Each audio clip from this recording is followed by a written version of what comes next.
Friends, आज हम principle and working of the gas power turbine gas power plant के बारे में स्टडी करेंगे। तो गैस पावर प्लांट का जो उपयोग है वो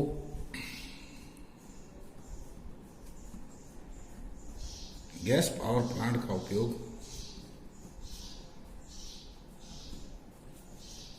उस स्थान पर करेंगे जहां लिक्विड और गैसेज फ्यूल प्रचुर मात्रा में उपलब्ध है।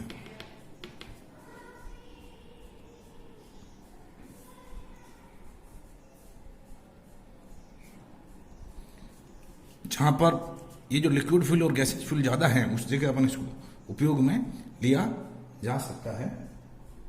ठीक है, फिर ये जो गैस पावर प्लांट जो है, गैस पावर प्लांट सामान्यतया 10 मेगावाट से 25 मेगावाट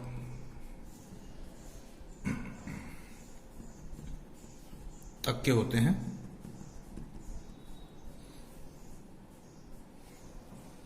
ठीक है, अधिकतम से अधिकतम जो है वो 50 मेगावाट तक के बनाए जा सकते हैं।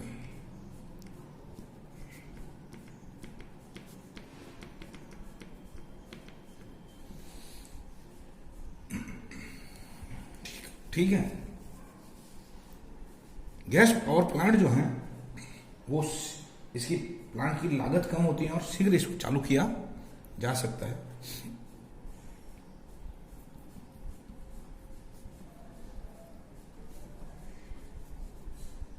कि गैस पावर प्लांट को कम लागत पर शीघ्र स्थापित किया जा सकता है।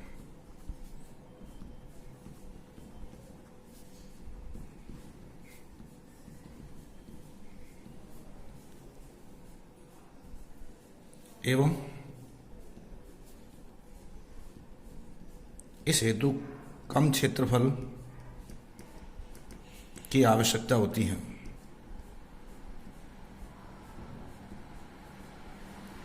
ठीक है, सबसे बड़ी चीज और प्लांट जो है कम क्षमता के होने के कारण इन्हें मुख्यतः पीक लोड हेतु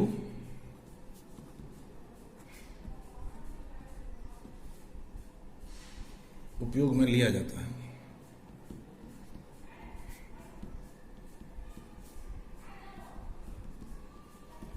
ये तो हो गया अपने इसके एप्लीकेशंस या यूज कहाँ रहेंगे या कहाँ यूज करेंगे। अब जो गैस पावर प्लांट है इसमें मेन मुख्यतः 3 भाग होते हैं।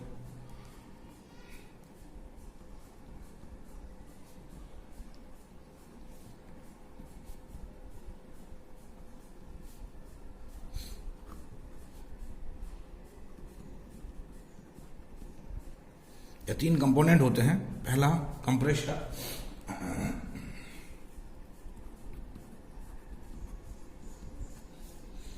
दूसरा कंबशन चैम्बर,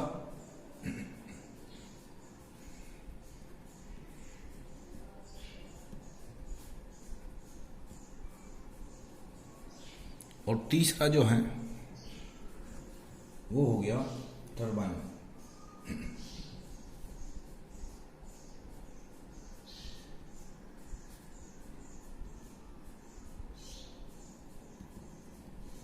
ठीक है, ये मेन इसके भाग हो गए हैं। अब इसकी वर्किंग को देखते हैं।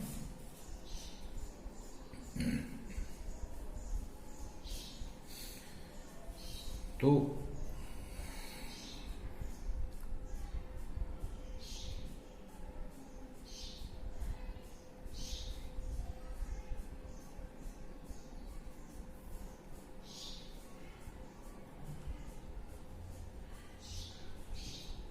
ये एयर फिल्टर हो गया, ये फ्रेश एयर।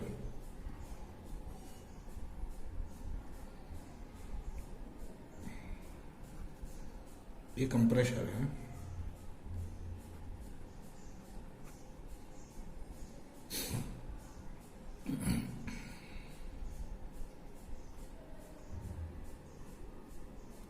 स्टार्टिंग करने हेतु स्टार्टर होगा या स्टार्टिंग मोटर।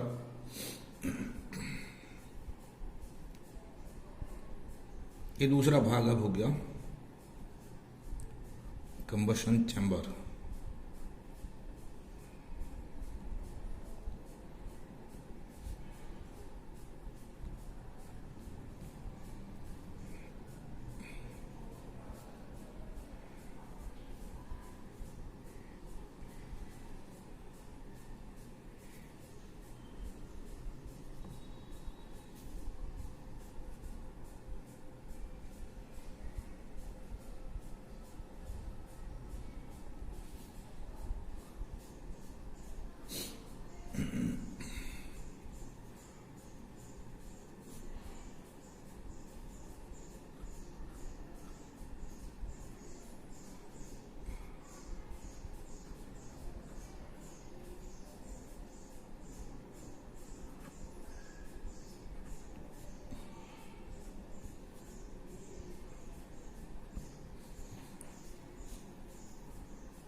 ये टरबाइन हो गया।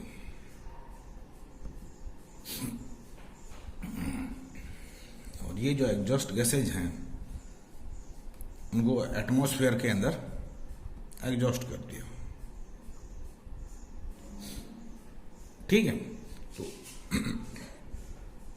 कंप्रेसर के अंदर अपन क्या करेंगे, एयर को जो है सबसे पहले फ्रेश एयर को एयर फिल्टर के थ्रू कंप्रेसर के अंदर पास करेंगे। कंप्रेसर में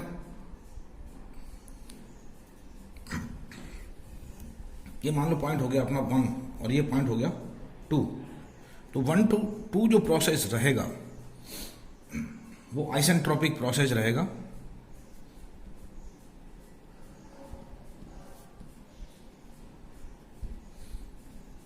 आइसेंट्रोपिक का मतलब हो गया heat transfer is equal to 0। Heat transfer जो है इज इक्वल टू 0, या किसी प्रकार की ना तो ऊष्मा लेगा और न ही ये ऊष्मा देगा, कांस्टेंट एंट्रोपी के ऊपर वर्क करेगा। इसका मतलब यहां से जो 1 to 2 जो है वो इसके अंदर जो प्रेशर जो है वो राइज होगा, और जब प्रेशर राइज होगा तो वॉल्यूम जो है वो घटेगा। जैसे देखते हैं अपन इसके अंदर, ये पीवी डायग्राम हो गया। ये 1 पॉइंट हो गया जहां से हमने फ्रेश एयर एटमॉस्फेरिक प्रेशर पे अंडर कराई है। ये दूसरा पॉइंट हो गया।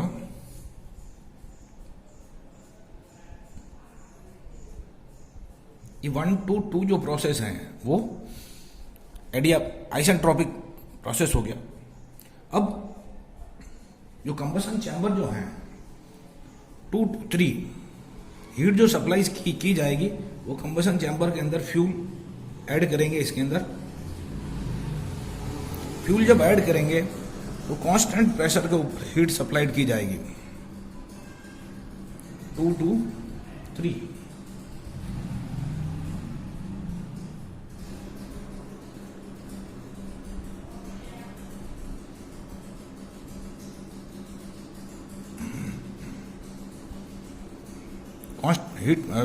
Constant pressure heat addition. ठीक है, फिर यहां पर इसका टेम्परेचर एंड प्रेशर दोनों राइज हो जाएंगे। अब इसको हम क्या करते हैं, टरबाइन के ऊपर भेज देते हैं जहां पर इसका एक्सपेंशन होगा। टरबाइन के ऊपर एक्सपेंशन होगा ये। देन 3 to 4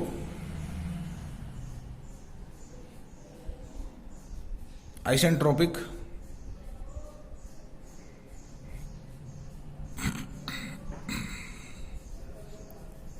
एक्सपेंशन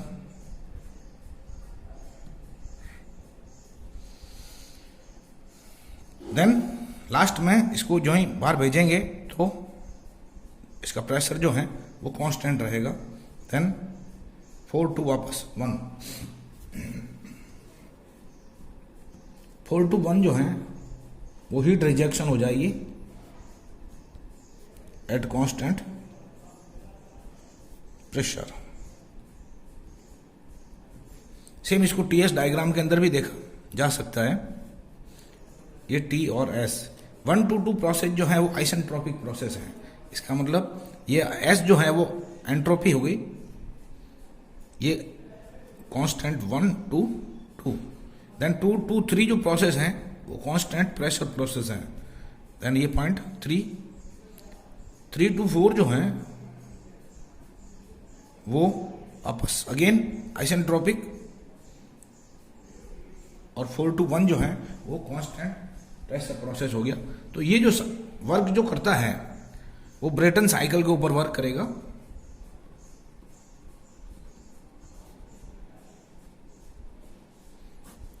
और ये जो 4 प्रोसेस हैं इनको ये हाइपोथेटिकल या आइडियल कंडीशन मानी है, आदर्श कंडीशन के अंदर लिया हुआ है। ठीक है।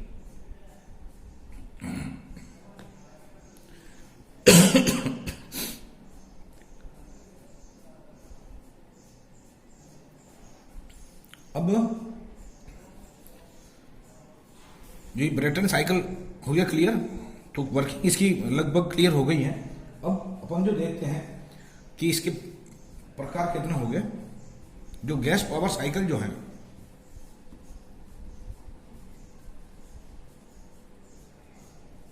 में बेसिकली 2 तरह के हैं, ओपन सिस्टम, ओपन साइकिल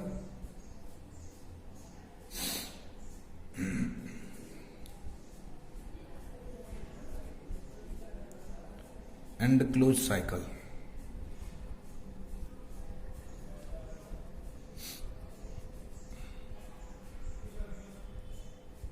ठीक है।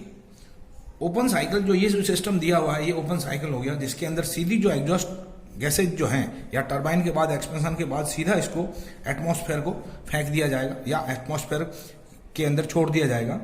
क्लोज सिस्टम जो होगा उसके अंदर इसको वापस रिसर्कुलेट किया जाएगा, वो हमारा हो जाएगा क्लोज सिस्टम।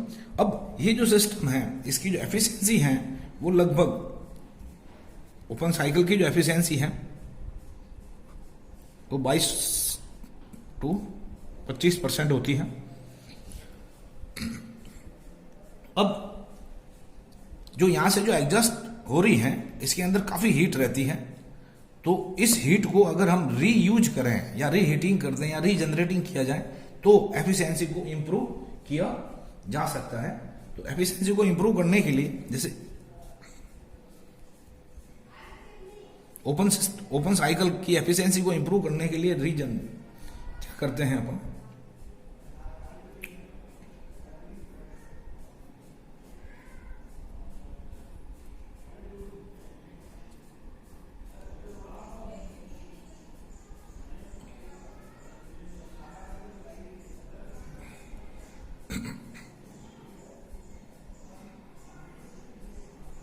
ये इन हो गया एयर, यहां से कंप्रेस हो जाएगी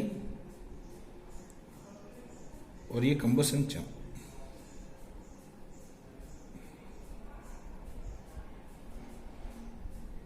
इसको एंटर किया। यहां से जो एग्जॉस्ट हो रही है इस एग्जॉस्ट को क्या करते हैं अपन,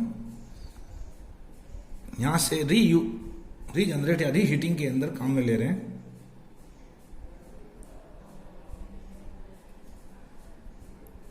अब इसको एटमॉस्फेयर में भेजा जा रहा है। ये कंप्रेसर हो गया और ये टरबाइन हो गया और यहां से ये लोड पे हो जाएगा।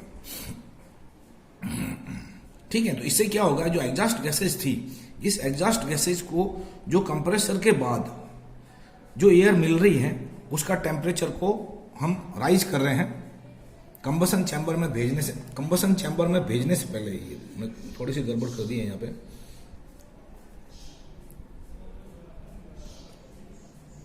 ये हो गया कंबसन चैम्बर सीसी और फिर इसको ये यहाँ पे एंटर कर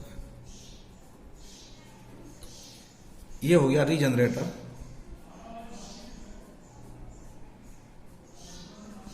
ठीक है, तो जो मेन जो अभी जो इस एफिशिएंसी जो बढ़ेगी वो कैसे बढ़ेगी कि यहां से जो आउट है इसका या एग्जॉस्ट जो है टरबाइन का, इसको हम क्या कर रहे हैं, कंप्रेसर से जो कंप्रेस होकर के एयर जो आ रही है उस एयर को कंप्रेशन चैम्बर में भेजने से पहले उसको थोड़ा सा गर्म कर रहे हैं। गर्म करने से उसकी एफिशिएंसी जो है वो लगभग बढ़ जाएगी और वो 30% के आसपास हो जाएगी।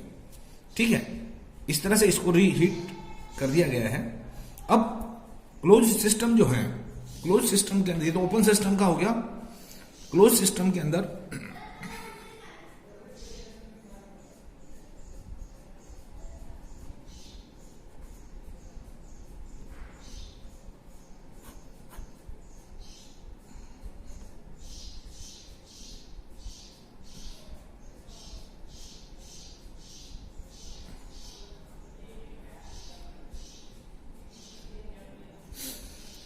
सेम उसी तरह से है।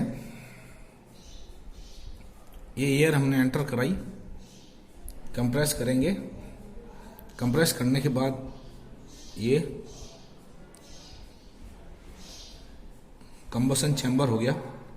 कंबसन चैम्बर से इसको टरबाइन के अंदर भेजा। टरबाइन से जो आउटलेट हो रहा है इसको वापस कनेक्ट कर, अभी तो ओपन सिस्टम है, अब इसको अगर अपन कनेक्ट कर लेते हैं वापस यहां से, तो ये क्लोज सिस्टम हो जाएगा। अब इस क्लोज सिस्टम करने के लिए अभी यहां जो टेम्परेचर है एयर का वो लगभग 800-900 डिग्री सेंटीग्रेड रहेगा। तो इसको अब कम वापस इनिशियल ओरिजिनल पोजीशन पे ले जाने के लिए हमको इसको ठंडा करना पड़ेगा। तो ठंडा करने के लिए यहां पे क्या करेंगे,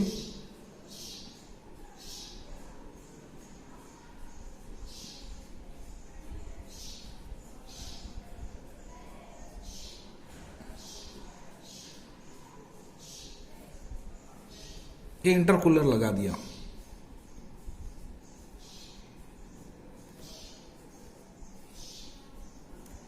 ठीक है, वापस इसको टेम्परेचर को ड्रॉप करना जरूरी हो जाएगा, इसलिए इंटरकूलर लगाना पड़ेगा। इंटरकूलर लगाने से जो एक्स्ट्रा अपना जो वापस कॉस्ट जो है वो इसकी बढ़ जाएगी।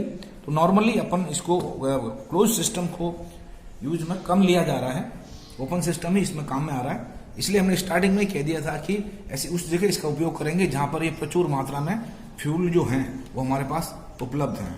ठीक है, ओके, थैंक्स।